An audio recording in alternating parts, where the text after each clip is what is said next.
तो caiman plus में आपका स्वागत है। चलिए आज के क्वेश्चन स्टार्ट करते हैं। फर्स्ट क्वेश्चन है, a block of wood is held under water and then released, what force causes it to rise to the surface. आपने कोई ऑब्जेक्ट है उसको पानी में डाला, लेकिन वो ऑब्जेक्ट नीचे कभी कभी तो डूब जाता है। अगर डेंसिटी इसकी ज़्यादा है तो वो डूब जाएगी, बट वो कभी कभी क्या होता है ऊपर आ जाती है।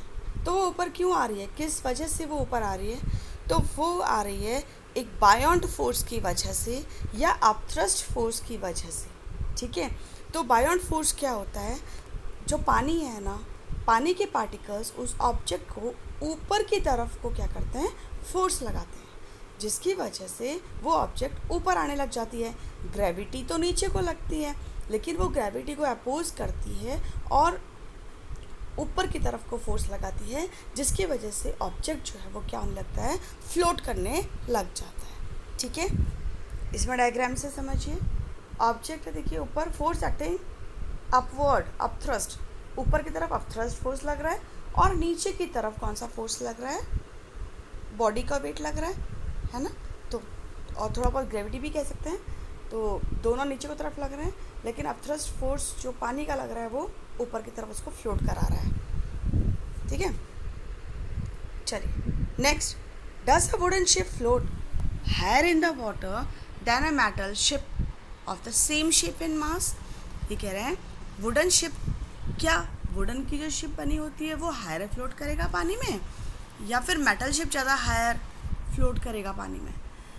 ये वाटर रेफरेंस यहाँ पे मिस्टेक हुई है, यहाँ पे ये आएगा आर, है ना, आर आएगा यहाँ पे।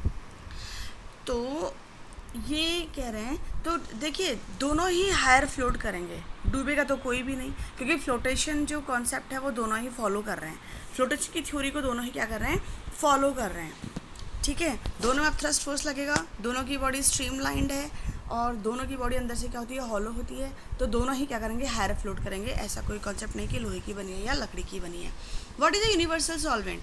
यूनिवर्सल सॉल्वेंट वो होते हैं जो मैक्सिमम चीज़ों को अपने आप में डिसॉल्व कर लेते हैं, और वो सिर्फ और सिर्फ वाटर है।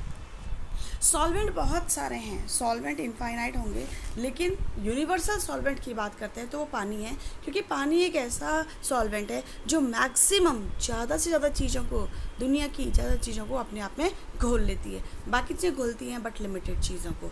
What is एक्वाडेजिया? एक्वाडेजिया एक मिक्सचर होता है, केमिकल है ये, mixture of HNO3 and concentrate HCl। दोनों कंसनट्रेट HCl और HNO3 होते हैं। HNO3 अगर 1 ग्लास डाला है आपने वो बनाने के लिए, तो HCl का 3 ग्लास होना चाहिए। तो 1:3 इसका क्या रहता है, वो मिक्सचर रहता है HNO3 एंड HCl का। काम क्या आता है एक्वारेजिया? एक्वारेजिया प्लैटिनम और गोल्ड को क्लीन करने के काम में आता है। ठीक है, ये देखिए इसमें डायग्राम में गलत लिखा हुआ है। एक्वारेजिया में HCl1 लिखा हुआ है ना, HCl3 होता है, HNO3 1। ठीक है, इस डायग्राम को ये यहाँ भी ये HCl 300 ml होगा और HNO3 100 ml होगा, और ये जो है ये 1 HNO3, अगर 1 ग्लास HNO3 है तो 3 ग्लास क्या होगा, HCl। ठीक है, इस तरीके से ये एक्वारेजिया बनता है। Which animal can feel but not here? ये तो स्नेक है, ये क्या कर सकता है, सुन नहीं सकता बट ये फील कर सकता है चीज़ों को। How silkworm find its female?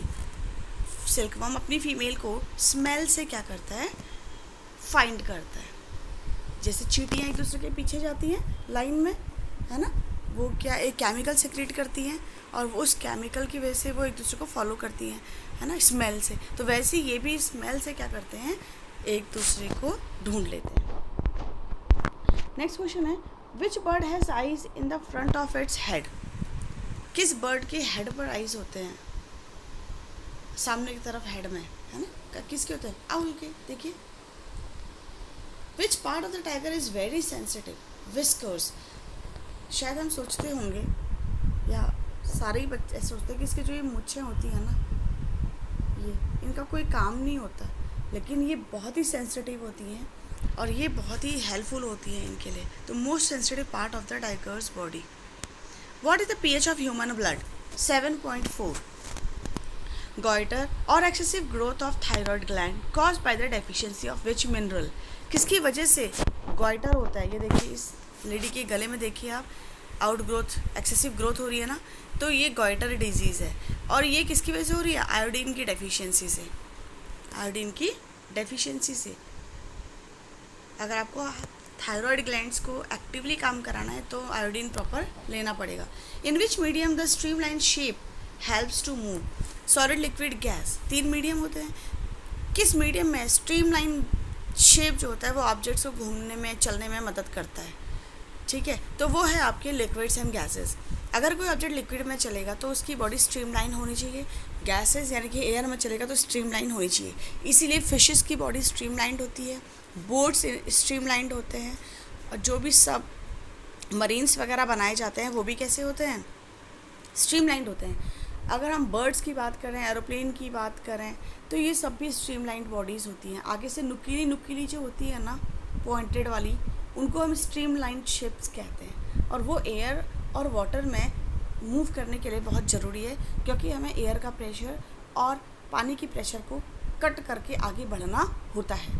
ठीक है, तो आज के लिए इतने ही क्वेश्चंस फ्रेंड्स। फिर कल आती हूँ कुछ नए और इंटरेस्टिंग और इम्पॉर्टेंट क्वेश्चंस के साथ। तब तक आप पढ़ते रहिए, मस्त रहिए, खुश रहिए।